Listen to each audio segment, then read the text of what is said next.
So I was actually mid-render on this video, so if like the lighting and my hat and stuff looks weird, that's why. This actually gets amazing. It's amazing. It gets so much better. He moved to the official Twitter account for the game Domina. So it's not even his own political beliefs that are being spewed onto Twitter anymore. Now it's actually the game. 16 hours ago, you sad tweeted this. 16 hours ago, I was balls deep inside my girlfriend. Good women expect and demand confident, unmasked men who can still pay for things. Fact. Seethe or learn. And there's so many more tweets. There are guys that are saying that they're going to not follow, take Domino off Steam, and this guy is just, he is mega going in. Even my buddy Ello. How did that game that I love so much just absolutely implode in less than 24 hours? I used to see Domina and feel nothing but praise and admiration. Now I see Domina and I'll always think of this. And then this guy, is this guy seething or learning? Bro, what are you doing? What are you doing? Oh, boy.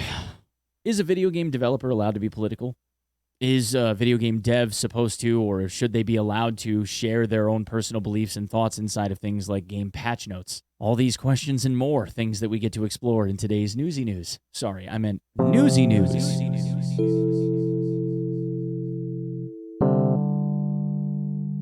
Good morning, good afternoon, good evening, you beautiful people of the internet. My name is Onepeg, and this is another video about things in gaming.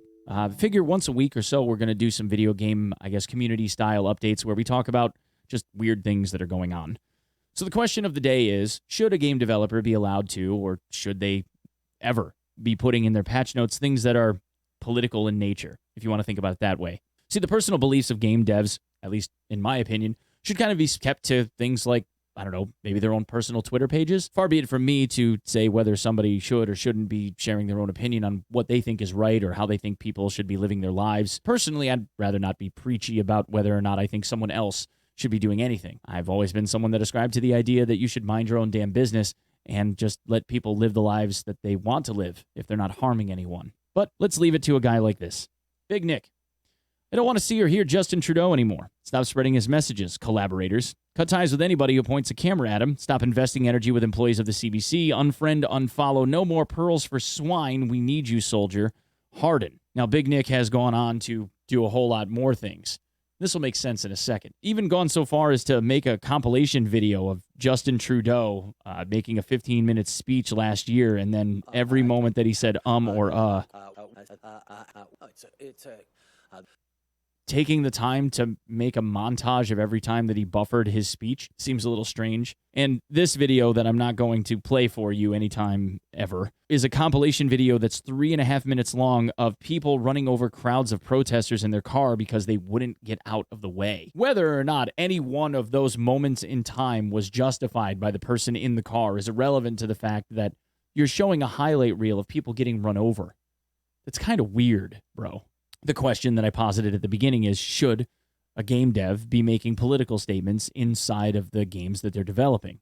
Now, video games by themselves could be political statements in nature. The adventure itself could end up being somewhat of a political statement. We've seen that happen plenty of times with games like Cyberpunk, for instance. But what I mean is something way more on the nose than that. See, because Big Nick, in his own bio, creates the game Domina, also the game Corporate Life Simulator, where if you look at the game Corporate Life Simulator, it's touted as a battle your way through corporate architecture and brain-dead buzzword-spewing middle managers using office supplies as weapons to work through your Jungian shadow issues. Fight back against the forces of tyranny and liberate your fellow coworkers from the oppressive evil that dominates them.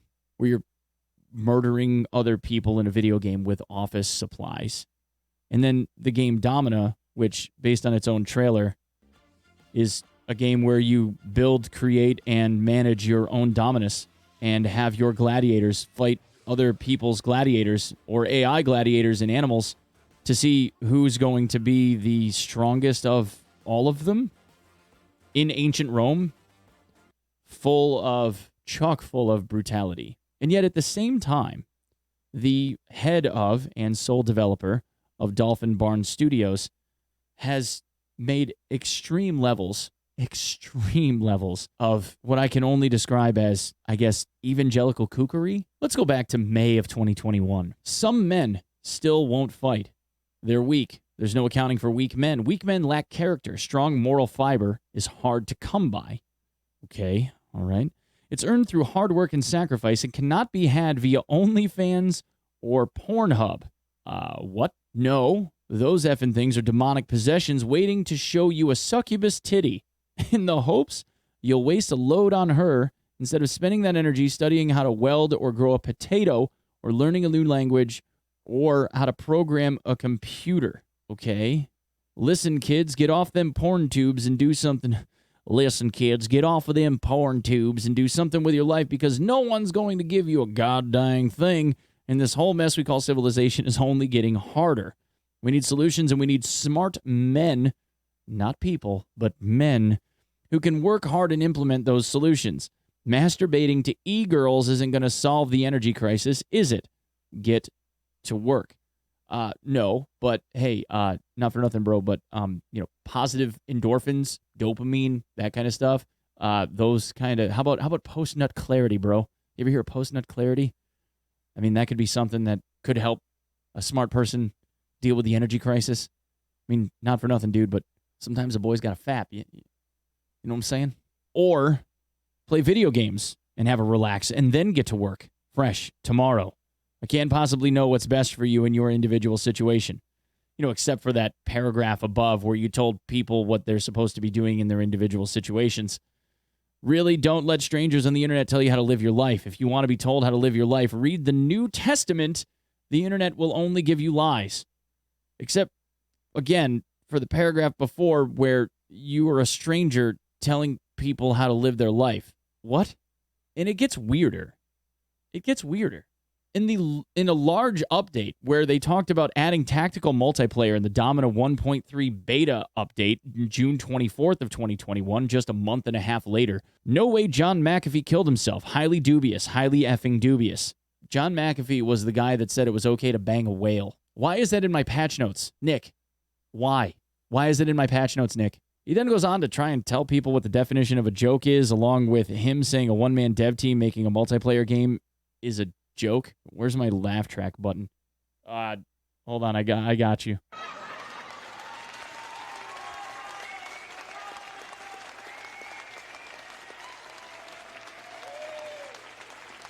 Nice. And the icing on the cake happened March 8th, which is another majorly political statement that really didn't need to be here. Take off the effing masks. Next time you're at the grocery store, try showing a woman your face. Be confident, unafraid of the lies. You might get a girlfriend. Women like confidence. Women don't like dudes who cover their faces in fear. What are you afraid of? Getting laid? Grow up. With the exception of all of the women that could give a fuck less and just, maybe would like a guy for themselves or maybe don't like guys at all. Or the women that would prefer a guy being someone that would wear a mask right now. It doesn't matter. This doesn't have to be a political thing. The failure to acknowledge that there are people out there that are for all kinds of other different people and that maybe a person would prefer somebody that wore one or didn't is irrelevant. Why put this in a patch note, Nick?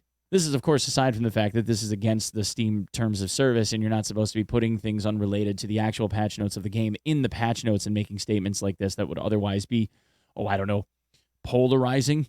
The best part about this is that the tactical multiplayer was touted as a major update, and that John McAfee thing was put in at the bottom of a major update announcement. This is amazing to me. Now, I realize that the world is going to keep on spinning, but there's no doubt in my mind that the reason why Domina, if you look at it on the Steam page, while it is something that seems like it's very, very good value at only $10, there's no doubt in my mind why this is getting overwhelmingly negative review bombed. And at the same time, he's talking to his base, and there are plenty of people that in the comments are like, I'm totally going to download all of the expansions and get the DLCs because he wrote this. And that's awesome, man. You know what? If you want to align yourself with a guy that wants to be this polarizing, that's rad. This makes it so that the game doesn't speak for the merits of the game. The art doesn't get to stand by itself now, because now the art is forever tied to the kooky ideals of a game developer that needed to join these things at the hip. It's now impossible to be able to differentiate the two because of how much traction something like this will get. Maybe he ends up selling more copies. Maybe people end up buying more of the game in the short term, alienating player bases of people solely for the fact that you can't get your own misogyny and religious ideals and, I don't know, political ideologies out of the way is only going to stand to hurt you. This is just bad for business. That's it. Aside from that, I mean, by all means, guys, share what you think about it. That's what we're here for, after all, right? The internet's just one giant sounding board. That's what I have for this one, fellas. We'll see you in the next one. Peace.